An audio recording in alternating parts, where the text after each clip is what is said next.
আল্লাহ নিরাকার, তার কোনো আকার নাই, তবে বিচারের দিনে কুরসিতে বসবেন কেমন করে। আজকের আলোচনার বিষয়। আশা করি সবাই ধৈর্য ধরে ভিডিওটি শুনতে থাকবেন বা দেখতে থাকবেন, সবাই উপকৃত হবেন। আল্লাহ নিরাকার, তার কোনো আকার নাই, তবে বিচারের দিনে কিভাবে কুরসিতে বসবেন, এটা প্রশ্ন। আল্লাহ কোনো কিছুর সাথে সাদৃশ্য নন। তিনি স্থান, কাল ও পাত্র হতে মুক্ত ও পবিত্র। আল্লাহ তাআলা ইরশাদ করেন, তিনি নবমণ্ডল ও ভূমণ্ডলের স্রষ্টা। তিনি তোমাদের মধ্যে থেকে তোমাদের জন্য যুগল সৃষ্টি করেছেন এবং চতুর্পদ জন্তুদের মধ্যে থেকে জোড়া সৃষ্টি করেছেন। এভাবে তিনি তোমাদের বংশ বিস্তার করবে। কোনো কিছু তার অনুরূপ নয়।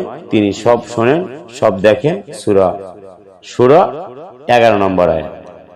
আল্লাহ নিরাকার, তার কোনো আকার নেই। এ কথাটির আগে বুঝতে হবে নিরাকার শব্দের অর্থ কি তা জানতে হবে। নিরাকার সন্ধি বিচ্ছেদ হলো নির প্লাস আকার। নির শব্দের অর্থ হচ্ছে পানি। তাহলে নিরাকার অর্থ হলো পানির আকার দাঁড়ায়। পানি যে পাত্রে রাখা হয় সেই পাত্রের আকার ধারণ করে। অর্থাৎ পানির নির্দিষ্ট আকার নাই, কিন্তু আকার ধারণ করতে সক্ষম।